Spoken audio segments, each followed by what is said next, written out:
ಹೆಣ್ಣು ಯಾರು ಕೇಳಿದ್ರೆ ಯಾರು? ಅವಳೇ ಲಾವಣ್ಯ. ಲಾವಣ್ಯ ಬುದ್ಧಿ ಶಕ್ತಿಯನ್ನು ಕಳೆದುಕೊಳ್ಳುತ್ತ ನಿನಗೆ ಯಾವುದು ತಪ್ಪು ಯಾವುದು ಸರಿ ಎಂಬುದಾಗಿ ಸಲಹೆಯ ಸೂಚನೆಯನ್ನು ಕೊಟ್ಟು ಕರಣೇಶು ಮಂತ್ರಿಯ ಸ್ಥಾನವನ್ನು ತುಂಬಿದಂತ ಹೆಣ್ಣು ಯಾರು ಕೇಳಿದ್ರೆ ಯಾರು? ಅವಳೇ ಲಾವಣ್ಯ. ಲಾವಣ್ಯ ಊಟ ಬೇಡ ನಿದ್ದೆ ಬೇಡ ನನಗೆ ಹಠ ಹಿಡಿತದ ನಿನಗೆ ಪ್ರತಿದಿನ ಪ್ರತಿನಿತ್ಯ ತನ್ನ ಕೈಯಾರ ಕೈತುತ್ತನ್ನು ಕೊಡುವ ತನ್ಮೂಲಕವಾಗಿ ಭೋಜೇಶು ಮಾತೆಯ ಸ್ಥಾನವನ್ನು ತುಂಬಿದಂತ ಹೆಣ್ಣು ಯಾರು ಕೇಳಿದ್ರೆ ಯಾರು? ಅವಳೇ ಲಾವಣ್ಯ. ಲಾವಣ್ಯ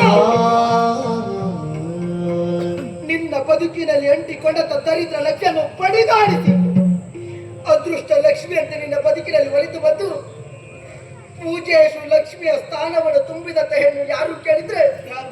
ಅವಳೇ ಲಾವಣ್ಯ. ಪ್ರತಿದಿನ ಹೆಂಡವನ್ನು ಕುಡಿದುಕೊಂಡು ಬಂದು ಪಶುವಿಗೆ ಪಡಿದ ಹಾಗೆ ಅವಳಿಗೆ ಪಡಿದರೂ ಕೂಡ ನೀನು ಮಾಡಿದಂತ ಎಲ್ಲ ತಪ್ಪನ್ನು ಕ್ಷಮಿಸುವ ತನ್ಮೂಲಕವಾಗಿ ಕ್ಷಮೆಯ ದರಿದ್ರಿಯ ಸ್ಥಾನವನ್ನು ತುಂಬಿದಂತ ಹೆಣ್ಣು ಯಾರು ಕೇಳಿದ್ರೆ ಯಾರು? ಅವಳೇ ಲಾವಣ್ಯ.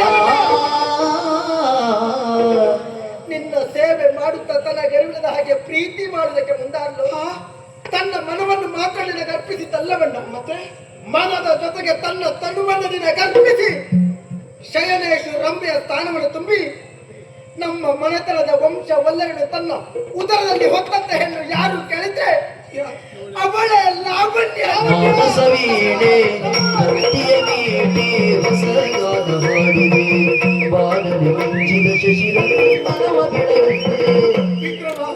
ವಿಕ್ರಮ ಇಷ್ಟು ದಿವಸ ನನ್ನ ಜೊತೆಗಿದ್ದು ನನ್ನ ಸೇವೆಯನ್ನು ಮಾಡಿ ನನಗೆ ಮರು ಹುಟ್ಟನ್ನು ಕೊಟ್ಟಂತ ನನ್ನ ಭಾಗ್ಯ ದೇವತೆಯನ್ನೇ ನನ್ನ ಮನೆಯಿಂದ ಹೊರ ಕಳುಹಿಸಿಬಿಟ್ಟೆನಲ್ಲ. ಮಾಡಿಬಿಟ್ಟು ನಾನಂತ ಕ್ರೂರಿಯಾಗಿಬಿಟ್ಟೆನೋ.